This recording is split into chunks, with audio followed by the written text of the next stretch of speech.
There are many myths and legends surrounding the origin of chocolate cake. Some stories say that the Aztecs developed chocolate cake, while others credit the Europeans inventing this delicacy. No one is certain where the cake originated. Hey guys, welcome back to Cooking with Dr Mehtaverse, where in this week's episode we will be taking a look at eggless chocolate cake.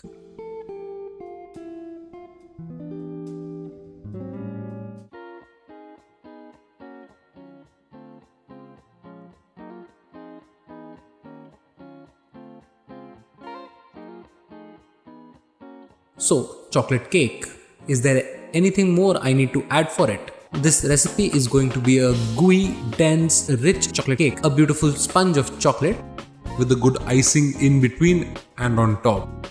Most of the recipes out there are usually with eggs. Today we are going to be making one without eggs. Let's have a crack at the ingredients. 1 cup of flour, 3/4 cup of cocoa powder, half cup of milk, 1/4 cup neutral tasting oil, half cup curd, 1.5 cup powdered brown sugar. You can use white sugar as well. 50 grams of unsalted butter, half teaspoon baking soda, 1/4 teaspoon baking powder, 2 teaspoon vanilla essence, and some salt as per required.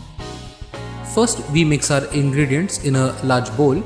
Our large bowl: flour, baking soda, baking powder, cocoa powder, sugar, and salt. We'll start by sifting 1 cup of flour into our bowl and then sifting in about half cup of cocoa powder, half cup of powdered sugar, baking soda, baking powder, and finally add in a pinch of salt and give the ingredients a good mix.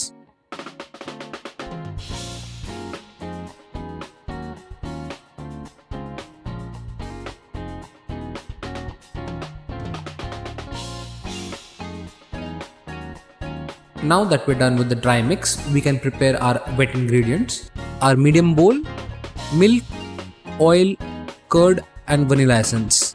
Essentially, we can dump all our wet ingredients together into a bowl and make a mix like we did with our dry ingredients. But a lot more effort into the cake wouldn't hurt anyone. So we start by adding 1/4 cup of our curd into the bowl and slowly start whisking in our oil into the curd to make an emulsion like a mayonnaise. The emulsion will start to thicken up slowly and we can continue whisking and adding oil into the emulsion. Once the entire oil has been added, we can now whisk in the remaining curd and half a teaspoon of vanilla essence into the emulsion. We can continue whisking till all the individual components are thoroughly combined. Separately, we can heat up about half a cup of milk in a separate vessel, just barely letting it to a simmer and not boiling it. Once our wet and dry ingredients are done, we are now ready to mix both of them together. So, in our large bowl of the dry ingredient mixture, we will add in our emulsion and thoroughly whisk them together till it looks like so. Then we can add in our simmering milk, taking care not to empty the entire vessel like I did and getting a very thin mixture. Instead, you can add it in small batches and get a thicker consistency than what I have. The milk will improve the fluidity of our mixture, but we have to take care that the mix is not too runny, otherwise you will end up like me with a gooey, moist and dense, almost brownie-like cake. So after we're done with our mixture, we can now prepare our dish. We'll grab our dish, a scissor, and a piece of baking paper. We can get an approximate idea of the size of the paper by trying to fit the paper into the bottom of the dish. Once we get an idea, we can cut it to that size, recheck inside the bowl and cut it into its final size with the new marking. With that out of the way, we will now grease our dish including the sides. We can use some oil and spread it along the bottom of the bowl and on the sides using our finger. Alternatively, if you have a brush, you can grease using that. Once our baking dish and mix is ready, we will now pour our batter into the prepared dish, taking care to use a spatula to clean the bowl completely. And then, for good measure, give the dish a few taps to release a few air bubbles. Now the mix is ready to go into the oven. I use mine at 180 degrees Celsius at around 30 to 35 minutes, but yours may differ according to the oven size. But this is a good starting point and you can tweak accordingly later.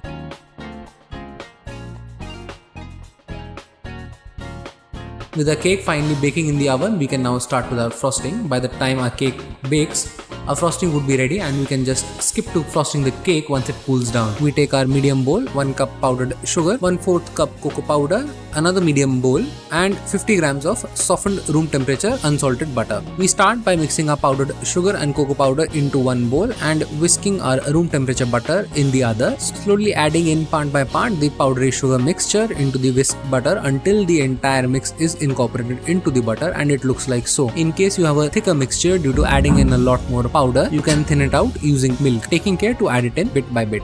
Now with that done, our cake looks something like this. To check whether the cake is done, you can insert a toothpick or a knife into the cake and pull it out. If it comes clean, it is done. If not, you can give it a few more minutes in the oven. We will now take our knife and run it around the edges of the dish to free the cake from its mold. We can use a plate and keep it on top, invert the dish onto it, and the cake will fall onto the dish like so. We can peel off the baking paper and let the cake cool upside down for about half an hour before we begin the icing of the cake. One eternity later.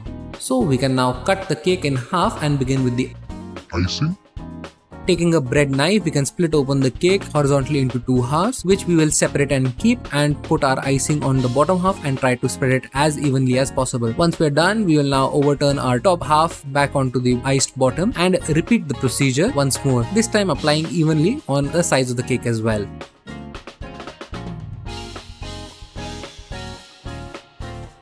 Post the icing, the cake is going to look something like so, but the icing is a bit loose since it has been outside for about 10-15 minutes, so we can let it set in the fridge for at least an hour or so, preferably overnight, and then come back to cut the cake. One eternity later. And now that it's been 2 hours since the cake has been in the fridge, and wabam! It looks like so. We'll now have a closer look, shall we?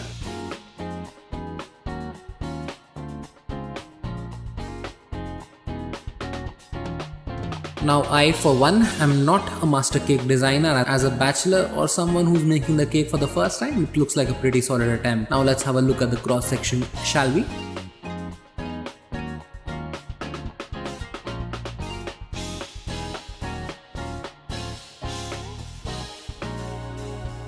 With those shots out of the way, it's a time for me to dive right in and grab a bite.